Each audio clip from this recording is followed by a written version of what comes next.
Despite unremitting anti-Semitism and persecution, many Jewish communities managed against great odds to remain in the Promised Land during the long interval between the Roman dispersion and the events leading to the re-establishment of the Jewish state in 1948.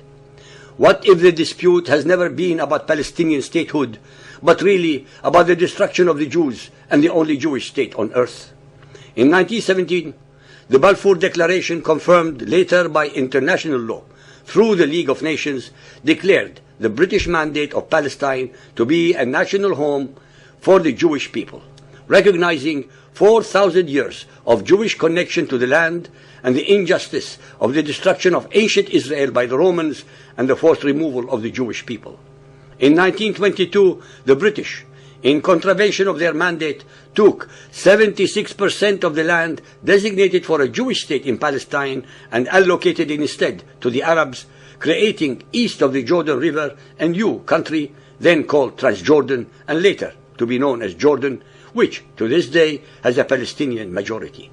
In 1947, the United Nations voted to establish two states, one Arab and one Jewish, west of the Jordan River on the remaining 24% of the original portion of the land allocated for a Jewish state by the international community.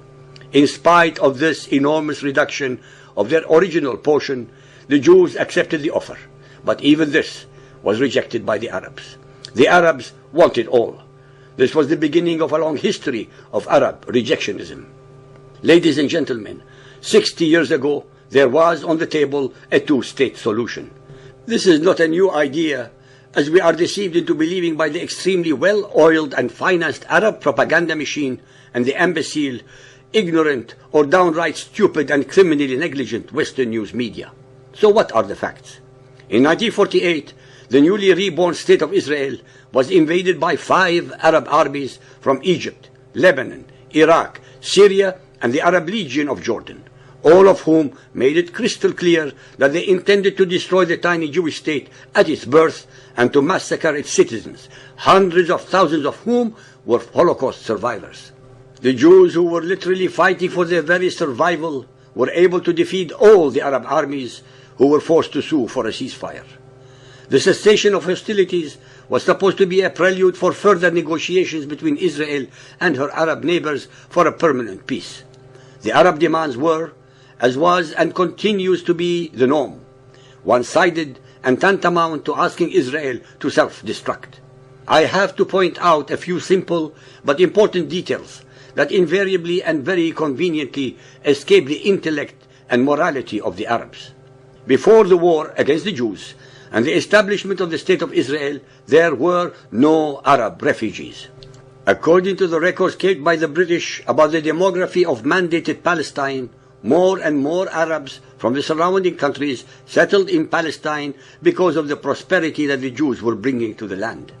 The Palestinian Arab refugees were the product of a war of aggression by the surrounding Arab states as well as by the Palestinian Arabs against the UN resolution creating a two-state solution to the Arab-Jewish dispute. While the Palestinian Arab refugees of allegedly 700,000 were the end result of Arab aggression, the Jewish refugees from Arab and Mohammedan lands, numbering about 900,000, were the product of anti-Semitic, Nazi-style rules and regulations perpetrated against these ancient communities that were occupied by the conquering Arab armies almost 1,300 to 1,400 years earlier. During the same period of 1947-48, the British also left India and the division of the subcontinent into a secular Indian state and a Muslim Pakistan. In the ensuing civil disorders, hundreds of thousands were massacred and about 20 million became refugees. There are no UN resolutions demanding any compensation or the right of return to any of the Jewish or Hindi refugees, but only for the Palestinians.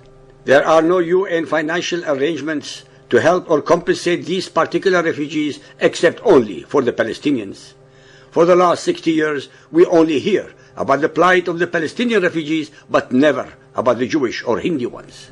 While the Jewish and Hindi refugees were absorbed by their respective nationals, the Palestinians were and are still used as tools for keeping the Arab leaders in power under the pretext that they are fighting for their cause. While the Palestinian refugees have been helped financially by the Western governments and by some of the Arab states with billions of aid dollars, not a penny was raised for the Jewish or Hindi refugees. The Palestinian refugees escaped to the neighboring Arab states only a few miles in any direction, speaking the same language, having the same beliefs and traditions, while the Jewish refugees had to travel in many cases hundreds and thousands of miles, speaking 70 languages and dialects with incredibly different traditions. While the Jewish refugees suffered as much, if not more, than the Palestinian ones for the first decades of their exile in the refugee tents, as we speak today, they became assimilated and productive members of their country. Unfortunately, as we see on television and read in the news media, the Palestinian refugees did not assimilate and or integrate among their brothers and sister Arabs, but remained a sore on the body of the host countries. While the Jews of Israel from 70 different countries around the world created a thriving and vibrant, free, all-inclusive democracy, we see the Palestinian people at war with each other as well as with their host Arab people. If it were true that the Jews were using ethnic cleansing against the Palestinian Arabs, then how can any human being explain the fact that there are 1.5 million Palestinian Arabs as citizens of the State of Israel of 5 million Jews, while one cannot count more than 10,000 Jews among 330 million Arabs in 22 states? So who actually achieved the ethnic cleansing? As we have amply demonstrated about Muhammad, that he always accused his victims of the very acts that he perpetrated against them. This is the methodology of projective identification. Muhammad's followers have been inordinately successful in their propaganda by using this methodology so effectively that most of the Western news media fall head over heels for their lies and mendacities. Once more, I would like to point out to you, our listeners, that a two-state solution has been on the table for the last 60 years, but was always rejected by the very Arabs, who are deceptively claiming that this is all they are aiming for. 60 years have been wasted to be told today that all that the Arabs want is a two-state solution. The level of hypocrisy and mendacity displayed by the Arabs and the media is so obscene it beggars belief and morality. Israel survived the war of Arab aggression against its establishment, and from 1948 to 1967, the West Bank and the Gaza Strip were in Arab hands, and there was no Jewish occupation of these territories then. For 19 years, there were no Israelis in Gaza or the West Bank. For 19 years, there were no settlements or occupation by Jews in Gaza or the West Bank. For 19 years, neither the UN nor any government in the world objected to the occupation by Transjordan and Egypt of what were actually lands designated for the two states, Palestinian part, by the United Nations. For 19 years, not a single European or Arab government or any of their news media ever cried out loud and with a sustained voice about these blatant occupations. For 19 years, no one in Western academia, Western labor unions, or any Western teachers' unions were any attempts made to boycott the academics and unions of Egypt or Jordan.